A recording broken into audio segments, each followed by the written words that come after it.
कि तमिलनाडु बोर्ड की जो हिस्ट्री की बुक है वो यूपीएससी के लिए या फिर यूपीपीएससी के लिए कितना इम्पोर्टेंट, लेकिन या तमिल या और इंग्लिश में होने के नाते हिंदी भाषी स्टूडेंट इसके लाभ से वंचित हो जाते हैं, जिसके कारण एक शॉर्ट सोर्स ऑफ हिस्ट्री छूट जाती है। और उस कमी को पूरा करने के लिए मेरा एक छोटा सा प्रयास है, आप लोग देखें। यह तमिलनाडु बोर्ड की हिस्ट्री का चैप्टर 1 है, भारत की भौगोलिक स्थिति और इतिहास पे इसके प्रभाव। बता दें कि यह पूरी तरह से उस जो तमिलनाडु हिस्ट्री की बुक है और इंटर फर्स्ट ईयर की बुक है, उसको हिंदी में अनुवाद किया गया है और इसमें कहीं से कोई बाहरी तत्व नहीं जोड़ा गया है और कोशिश यही किया गया है कि एक व्यवहारिक भाषा में चीज़ें आप लोगों के सामने रख दी जाए। तो आइए देखते हैं भारत की भौगोलिक स्थिति और इतिहास पे इसके प्रभाव। हिमालय पर्वत श्रेणी की बात करता है। हिमालय पर्वत श्रेणी उत्तर पश्चिम में पामीर से सुदूर उत्तर पूर्व तक 2560 किलोमीटर की लंबाई, 290 से 320 किलोमीटर की चौड़ाई में फैला हुआ है। इसका शिखर माउंट एवरेस्ट 8840 मीटर ऊंचा है। हिमालय की इस विशेष स्थिति आर्कटिक और साइबेरिया में चलने वाली ठंडी हवाओं को रोककर उत्तर भारत की जलवायु को आरामदायक बनाती है। इसी दौरान कुछ हिमालयी क्षेत्रों में मौसम कष्टकर भी होता है। सर्दियों में हिमालय बाहरी आक्रमणकर्ताओं से भारत की रक्षा कर सदियों से हिमालय जो है बाहरी आक्रमणकर्ताओं से भारत की रक्षा करता रहा है। वहीं इसके खैबर, बोलन, खुर्रम और गोमल जैसे दर्रे भारत को मध्य एशिया से जोड़े भी रखते। हिंदकुश, सुलेमान और किर्थर पर्वतमालाओं में स्थित इन दर्रों से प्रागैतिहासिक काल से ही आवागमन होता रहा है। कभी इन रास्तों से आक्रमणकारी आए तो कभी शरणार्थी भी आए। इनमें इंडो आर्य थे, इंडो ग्रीक थे, प्रतिहान थे, शक थे, कुषाण थे, हुड़ थे तथा तुर्क जैसी जातियां भी शामिल थे। इसके अलावा स्वात घाटी का क्षेत्र भी भारत को दुनिया से जोड़े रखा। बता दें कि स्वात घाटी जो है वह पाकिस्तान में है। मकदूनिया का अलेक्जेंडर उसी रास्ते से आया था, स्वात घाटी से, और इन घाटियों से इन अभियानों के इतर व्यापारी तथा मिशनरियों ने इस भारत में प्रवेश किया, जिन्होंने भारतीय अर्थव्यवस्था, सभ्यता और संस्कृति पर अपनी गहरी छाप छोड़ी। अब उत्तर की बात करते हैं। भारत के उत्तर में बसा कश्मीर हिमालय की काराकोरम श्रेणी में अवस्थित है। दुनिया की दूसरी सर्वोच्च चोटी जो गार्डविन ऑस्टिन है यहीं पे है। ठंडियों में इलाका पूरी तरह से बर्फ से ढका रहता है। परिणामतः यहाँ मध्य एशिया को जोड़ने वाले दर्रों से संचार और आवागमन कठिनता से होता है, लेकिन होता है।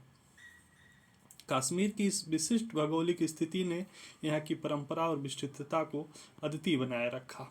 असम पूर्वी हिमालय का विस्तार है। जो आसाम है वो पूर्वी हिमालय का विस्तार है। यहाँ पटकोई, नागा और लुसाई जैसी पर्वत श्रेणियाँ हैं।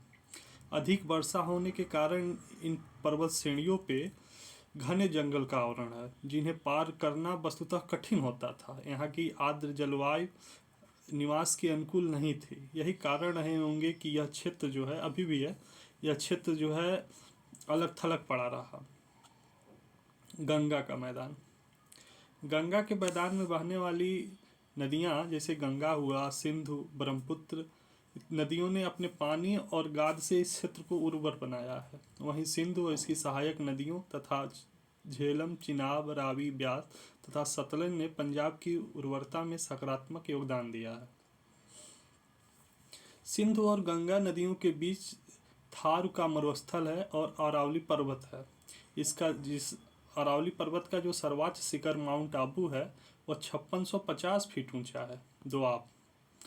गंगा हिमालय से निकलकर दक्षिण की ओर बहती है, फिर पूरब प्रवाहित होती है यमुना हिमालय से निकल गंगा के समानांतर इसी दिशा में प्रवाहित होते हुए गंगा में मिल जाती है।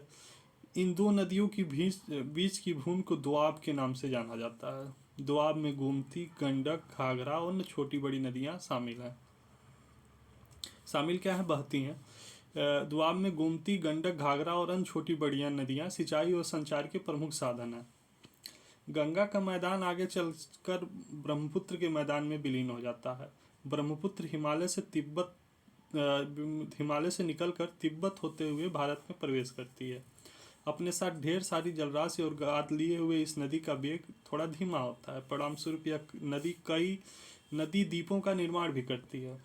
सिंधु गंगा के मैदानों में नगरों का उदय हुआ, विशेषकर नदियों के किनारे या उनके संगम पर। जैसे हड़प्पा सभ्यता सिंधु के मैदान में विकसित हुई और वैदिक सभ्यता पश्चिमी गंगा के मैदान में फली फूली। बनारस, दिल्ली, आगरा और पाटलिपुत्र ऐसे ही नगर थे जो नदियों के किनारे बसे थे। गंगा और सोन नदी के संगम पर बसा पाटलिपुत्र मौर्य, शुंग, गुप्त और अन्य बड़े साम्राज्यों की राजधानी रहा। गंगा के पश्चिमी मैदान में बसने वाला दिल्ली राज सत्ता का केंद्र रहा। इस क्षेत्र की संपदा और शक्ति ने महत्वाकांक्षी शासकों को सदैव अपनी ओर आकर्षित किया। कारण रहा कि यहाँ ऐतिहासिक काल से ही उथल पुथल होता रहा। भारत के भाग को निर्धारित करने वाले कुरुक्षेत्र, तराइन, पानीपत जैसे युद्ध इसी के आसपास लड़े गए, दिल्ली के आसपास। इन मैदानों में बहने वाली सहायक नदियों ने सिंचाई और संचार का अच्छा साधन साबित हुई, जब तक कि ईस्ट इंडिया कंपनी के शासन काल में सड़क मार्ग पूरी तरह से विकसित नहीं हुए। बता दें कि ईस्ट इंडिया कंपनी जब यहाँ रूल में आती है तो धीरे धीरे ट्रांसपोर्टेशन का जो काम होता है वो नदियों से निकल के सड़कों के माध्यम से होने लगता है और सड़कों का विकास इसी क्रम में शुरू हो जाता है। फिर देखते हैं दक्कन का पठार। विंध्य और सतपुड़ा पर्वत के साथ नर्मदा और ताप्ती जैसी नदियां उत्तर और दक्षिण भारत की प्राकृतिक सीमा रही हैं। ये जो नर्मदा और ताप्ती नदियां हैं विंध्य और सतपुड़ा पर्वत के साथ बहती हैं, मतलब उसके समानांतर बहती हैं। विंध्य के दक्षिण में दक्कन का पठार अवस्थित है, जो ज्वालामुखी चट्टानों से निर्मित है, जिन्हें काटना अपेक्षाकृत आसान है, जिसके फलस्वरूप इन चट्टानों को काटकर अनेक मठ और मंदिर बनाए गए हैं। दक्कन का पठार पूर्वी और पश्चिम घाट से घिरा हुआ है। पूर्वी घाट और बंगाल की खाड़ी के मध्य के भाग को कोरोमंडल तट कहते हैं। कोरोमंडल तट बता देंगे, यही चोलोमंडल तट हुआ करता था, बाद में धीरे धीरे इसका बिगड़ते हुए कोरोमंडल तट हो गया। वहीं पश्चिमी घाट अरब सागर के समानांतर स्थित है। अरब सागर तट को कोणार्क तट के नाम से जाना जाता है। इसके सुदूर दक्षिण भाग को मालाबार तट कहते हैं। यहाँ जुनार, कन्हेरी और कार्ले जैसे दर्रे पश्चिमी बंदरगाहों तक पहुँच सुनिश्चित करते हैं। जैसे जुनार, कन्हेरी और कार्ले जैसे दर्रे हैं, यह पश्चिमी बंदरगाहों तक पहुँच सुनिश्चित करते हैं। दक्कन का पठार भारत और दक्षिण भारत के बीच सेतु का काम करता है। विंध्य पर्वत पर पाए जाने वाले वनों के कारण यह क्षेत्र उत्तर भारत से अलग रहा, जिसने यहाँ की सभ्यता और संस्कृति को अछूत बनाए रखा।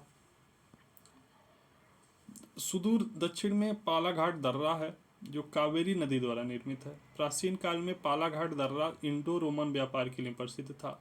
अनाई मुड्डी दक्षिण प्रायद्वीप की सर्वोच्च चोटी है। पूर्वी घाट अपेक्षाकृत कम ऊंचा है, जिसे बंगाल की खाड़ी में गिरने वाली नदियों ने स्थान स्थान पर काटकर छिन्न भिन्न कर दिया है। अरकामेडू, मामल्लपुरम, कावेरी पट्टनम जैसे बंदरगाह इस कोरोमंडल तट पर अवस्थित थे। प्रायद्वीप की प्रमुख नदियां प्रायद्वीप के समानांतर ही बहती हैं। महानदी प्रायद्वीप की पूर्वी सीमा है। गोदावरी, कृष्णा, तुंगभद्रा, कावेरी जैसी नदियां पश्चिम से पूर्व की ओर बहती हैं। वहीं नर्मदा और ताप्ती जैसी नदियां पूर्व से पश्चिम दिशा में बहती हैं। इन नदियों ने यहाँ भूमि को उर्वरा बनाया है। कृष्ण और तुंगभद्रा के बीच को रायचूर दोआब कहा जाता है, जो अपनी संपन्नता के कारण विवाद का केंद्र रहा है। इन नदियों का डेल्टाई भाग सातवाहन काल में चर्चित रहा। ईसाई काल में यहाँ बहुत से शहरों और बंदरगाहों का विकास हुआ। कावेरी नदी का डेल्टा अपनी विशिष्ट भौगोलिक स्थिति के कारण चोल साम्राज्य का केंद्र रहा, जिसके संरक्षण में यहाँ महान सभ्यता, संस्कृति और कला का विकास हुआ। प्रकृति ने दक्षिणी प्रायद्वीप को लंबी तटरेखा का उपहार दिया है। ऐतिहासिक काल से ही यहाँ समुद्री मार्ग से व्यापार, संचार और सैन्य अभियान होते रहे हैं। रोम, जावा, सुमात्रा, बर्मा, कंबोडिया जैसे देशों से संपर्क बना रहा है। व्यापार के साथ इन क्षेत्रों में भारतीय संस्कृति का भी प्रसार होता रहा है। भारत विविधता में एकता का देश। बता दें कि यहाँ ज़बरदस्ती किसी चीज़ को समझाने की कोशिश नहीं की गई है, और जो चीज़ें ओरिजिनल बुक में, तमिलनाडु हिस्ट्री के बुक में लिखी हुई हैं, उसका वस्तुतः एक अनुवाद आपके सामने रखा गया है, और इसमें बाहर का कोई भी चीज़ किसी भी बाहरी सोर्स से इंटरप्रेट नहीं किया गया है। भारत विविधता में एकता का देश। भारत का इतिहास बड़ा ही दिलचस्प है। यह अनेक जातियों, नस्लों से बना मिला देश है, जिसमें पूर्व आर्य, इंडो आर्य, ग्रीक, सिथियन, कुर्ड और तुर्क जैसे लोग शामिल हैं, जो भारत में इस तरह से घुल मिल गए हैं कि अब स्वयं अपने आप को उस पहचान से चिन्हित नहीं कर सकते हैं। इन्होंने भारत की संस्कृति को एक अद्भुत पहचान दी है। भारत में अनेक धर्म संप्रदायों का जन्म हुआ है। हिंदू, बौद्ध, जैन धर्मों ने यहाँ लोगों के भाषा, विचार, मान्यता, रीति रिवाजों को दिशा दी है। यहाँ के पूर्वजों ने एक देश भारत वर्ष की मान्यता दी, जो प्राचीन भरत कबीले के नाम पर आधारित था। कवि, दार्शनिक तथा साहित्यकारों ने इस संपूर्ण देश को एक इकाई बताया है। मौर्य तथा गुप्त काल में भारत एक इकाई के रूप में सामने आया। विदेशियों ने भी इस एकत्व की भावना को पोषित किया और सिंधु नदी के नाम पर इसका नामकरण किया। कालांतर में ग्रीक भाषा में इसे इंडिया कहा जाने लगा और अरबी भाषा में इसे हिंद पुकारा जाने लगा। भाषा और संस्कृत का विकास भी कई पीढ़ियों के साथ होता रहा। 3री शताब्दी तक प्राकृत जन सामान्य की भाषा बनी रही। प्राकृत जो है उस एक एंशिएंट लैंग्वेज होती थी, जो 3री शताब्दी तक जन सामान्य की भाषा बनी रही। इसी दौरान रामायण और महाभारत जैसे ग्रंथ भी लोकप्रिय हुए, जो वस्तुतः संस्कृत भाषा में लिखे गए थे। बाद में कई क्षेत्रीय भाषाओं में इनका अनुवाद होता है। फलस्वरूप भारतीय मूल्य, विचार और संस्कृति का बहुमुखी विकास हुआ। आज के भारत का उदय एक बहुधर्मी, बहुसांस्कृतिक राष्ट्र के रूप में हुआ, जो भारत की एकता और अखंडता का मेरुदंड साबित हुआ। इसी के साथ दोस्तों, तमिलनाडु बोर्ड की जो बुक है, तमिलनाडु बोर्ड की इंटर फर्स्ट ईयर की, इसका जो चैप्टर फर्स्ट है वह समाप्त होता है। चैप्टर सेकंड के लिए आगे देखते हैं। धन्यवाद दोस्तों।